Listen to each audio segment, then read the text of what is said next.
I think it's a great opportunity for me to attend this conference soon after my retirement from the last assignment, which was director at the Ebola Emergency Response Mission of the UN. The gathering here is very diverse and it brings in a lot of expertise, and I'm contributing, but I'm learning a lot. Some things that I'll take away and which are very salient to be captured. Firstly, the ownership of these processes have to be on the governments. However, we can't let the governments do their own. There has to be some regulatory framework under the auspices of UN or someone, where each government should sign up to certain accountability framework of doing some disaster response planning and preparedness. Then the international community should also have a framework, a platform where they can harness the potential and coordinate the efforts of everyone. There are a lot of controversies about UNMEER. Should it have been there? Should it not have been there? Why WHO could not do it? Why OCHA couldn't do it? And so on.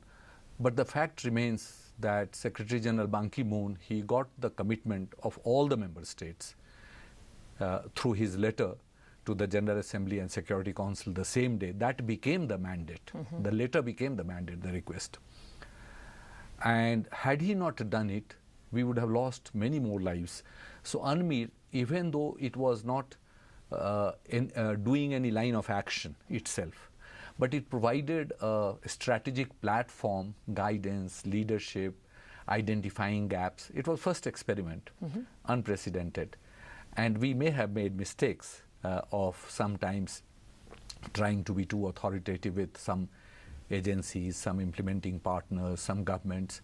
But we learned our lessons down the line, and we kept changing. The plans kept changing from what were made in October, changed very quickly in November to a district-by-district approach, last-mile approach.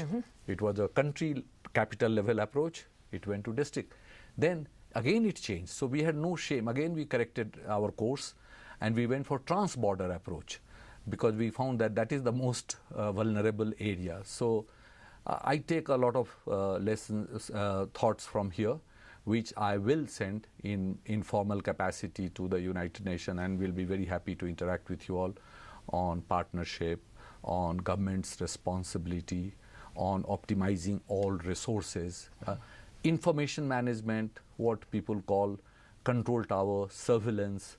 I think that's another, someone has to be responsible even in a non-crisis mode. And lastly, I'll say that this is not a supply chain conference. This is humanitarian health crisis response management conference, where logistics will play an important role. So logistics is there, but it's much bigger than supply chain. And we shouldn't lose sight of it. So we should continue to follow up on all issues.